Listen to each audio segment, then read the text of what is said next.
All right, so yeah. All right, so in this video, I want to show you how these 5 points from last week's article, how you can apply those into musicality, into your dancing. I mean, so to recap, what that was is shifting your energies throughout the different sections of the song. So meaning the verse, the chorus, the second verse, another chorus, the mambo section, an outro, stuff like that. So how the energies shift throughout these different sections. Then the next one is the build-ups within those sections towards the break, so that within every section we have what you can call a block. So 4 times your basic is a block, so 4 counts of 8 is one block, and one section consists of different blocks. So within every block, sometimes you have a break at the end of a block. So there's this energy, the energies that go up and down throughout the blocks, and they build towards a break. So it's not just a break, but something happens that builds towards that break. How you can put your decorations, your styling at the end of a phrase. So for example, footwork or a bit more like sensual moves. Why that makes sense to put them at the end of a phrase. The big sensual moves, why you can put them at the end of a section, like, you know, the energy peaks, and then it loads, it unfolds at the end of a section, and that is where you can do the big sensual moves. How you can give your partner freedom for expression, and especially when and why. And then the different body parts representing the different instruments. So your feet is the rhythm section, your upper body is the melody. So I chose the video that I found last week on Instagram. It's very new. It's by this guy called DJ York and a friend of him. Now he's actually not a professional dancer, and I think that's very important. He's a professional musician. He's a DJ, a producer, an entertainer. But he's not a professional dancer, so you will see in the video, it's not a crazy video. They're not doing crazy stuff. It's pure feeling, it's pure musicality. And he, as a producer and DJ, of course, he knows the structure of bachata, and I'm a big fan of how he applies, that musical knowledge and how he brings that into dancing. It's a social dance video, even though it's professionally produced. They filmed this in one take. This was the first take. You know, that's what he says. I believe him. And you can see it's not some like crazy routines. So yeah, let's dive right into it. Press play, and I'll try to highlight some things that are going on. All right, so right off the bat, taking it easy, yeah? Not much. After all, it's the first block of this section. All right, so now you might have already noticed that this was the first block within the section, right? So the first set of 8s, the first 4 basics. So within that first section, within that first block, he built up the energy a little bit. You might have noticed it, maybe not, that's okay. So now let's do the same thing again, right? So this is the second block of the first section now. And I'll count throughout the different blocks. 8s, I'll count throughout different 8s, and you can see how he builds up the energy a little bit, and at the end it offloads, right? It peaks. So let's go. Okay. 8 number 1. Nothing fancy. Second one. A bit more. Third one. See how with the arms he plays and brings that energy, and because they start to move, it creates more dynamic. So because it's the third 8 of this block, the energy goes up, and the music is also doing that. So now he's preparing for the end of the first block, which is a small break, or like a break in the music. Now he's preparing our watch the fourth one and break. So he probably expected a bit more of a harsh break there. That's what he was leading, but it doesn't matter. It also shows that he doesn't know the song perfectly, and that's totally fine. He can apply these principles of musicality, and he was building up throughout the first block, and he was releasing it. So now we go into the third block of the first section of the first verse. You can hear the guitar, huh? The guitar is coming a bit, and what is the guitar telling us? The guitar is telling us the energy is rising.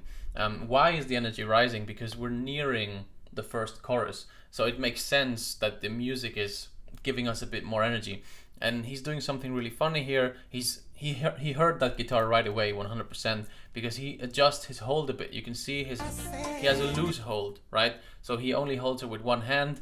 Why is he doing it? he's giving his partner freedom for expression. So maybe she's also hearing that guitar and she can express herself, right? So in this part, he's not holding her, not doing anything crazy.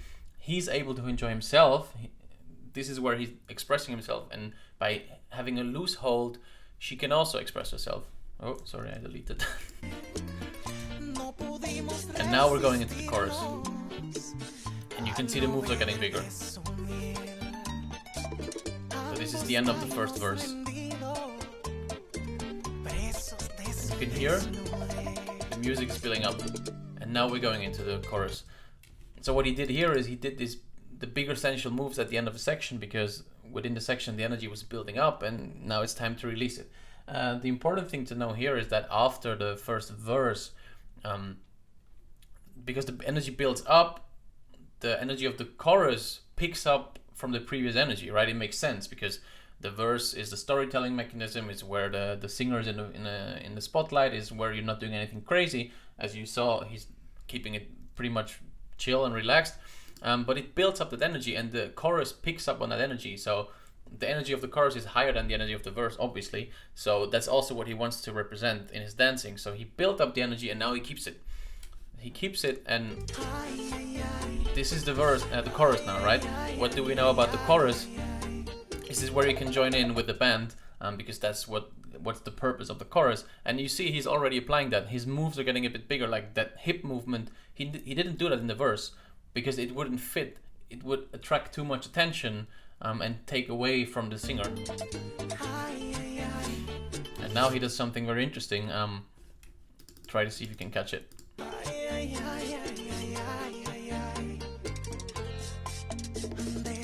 So there was this percussion at the end of the block, right? This little bongo that was doing his solo thingy, freestyle thingy, and he made that match perfectly with how he got it back into close position. First a little bit of an absorb, and then he flicks the hands and goes into close position. Watch again.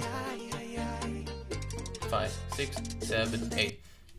So why is he doing that? It looks nice, and he wants to go back in close position. But he knows that the percussion is playing the accents at the end of a phrase.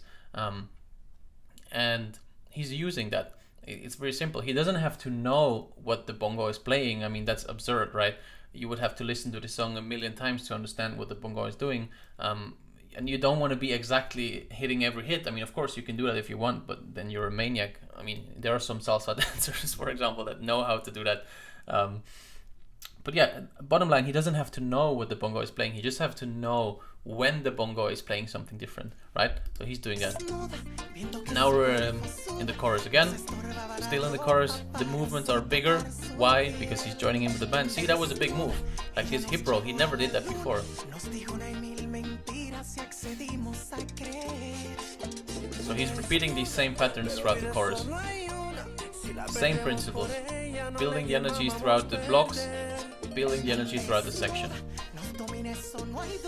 Now something interesting happens because the chorus is about to end, right? What comes after the chorus? In that case, the second verse. And how do these energies, how does that relate to energies? Well, the chorus builds up, but then the verse comes, and we know that in the verse, the singer is again in the front, so the energy goes down. So what he's doing is he's building it up. He's adding a punctuation, a break at the end of this first chorus, and then he takes it down a notch. So try to see how he's building up, where he breaks it, the energy, and then how he takes it down again. Happening now. 5, 6, 7, 8. See? Now relax again. First block. Second block. What is he doing again? Giving his partner freedom for expression, because if you're paying close attention, the guitar is back actually, and I think he likes the guitar. So he's playing on the guitar again. So look at this, he's not even holding her. He just put her hand on his chest, and that's how they move. So there's a lot of freedom for her. Third one. Last one. See? Again, a bigger central move, or in this time not really central, but a bigger move at the end of a block.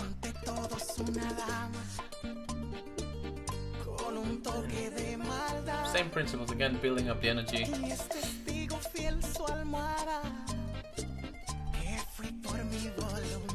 End of a block again, bigger move. Same principles. Back into the chorus. He can do whatever he wants now. As in the moves are getting bigger and he's still following the structure. And he's enjoying it.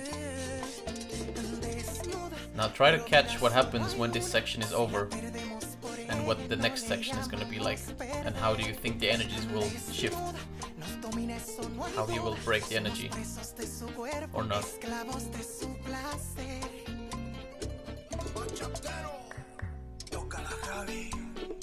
Right, so what happened here, it's the end of the chorus, right? And he knows that after this chorus the mambo section comes in. Now that's not always the case, but in this song that's the case. So what he's doing is he's building up the energy in the chorus, but the mambo section picks up where the chorus left off, because the mambo section is the peak of the song, right? That's where the guitar plays the solo and where the instruments go crazy.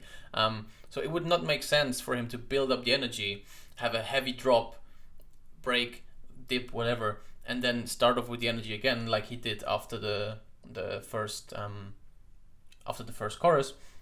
No, this time he's building up the energy. There's still a break, but then he keeps the energy and he goes into the mambo section, right? Let's watch it again. So he's 2, 3, 4, breaking it. But he's keeping the energy high and he goes straight into the footwork, because why? Body parts are instruments. The guitar is here. You can play on the guitar with your feet. Once again, giving a lot of freedom for the expression. Second block of the mambo section. Very loose hold. I mean, they're in close position, but he's barely leading anything. Now he's leading a little bit, switching it up, playing the rhythm with the hips. Very nice. And now they're gone. They're in a different universe. They're together. Nothing else matters. They're just enjoying the song together. Again, he's not doing anything difficult. Hand on the chest again, giving a lot of room for expression. He's clearly enjoying himself. And that's it. End of the verse, end of the chorus, end of the song, end of a great song, Johnny Evidence, Marco Puma. Yeah, also a good example besides the whole dancing. The song is really nice. It follows a very traditional and classical structure of bachata music. And that's it. I hope that video demonstrated a little bit on how you can apply these principles and how they apply in dancing. That's it. Thanks for watching, and see you next week.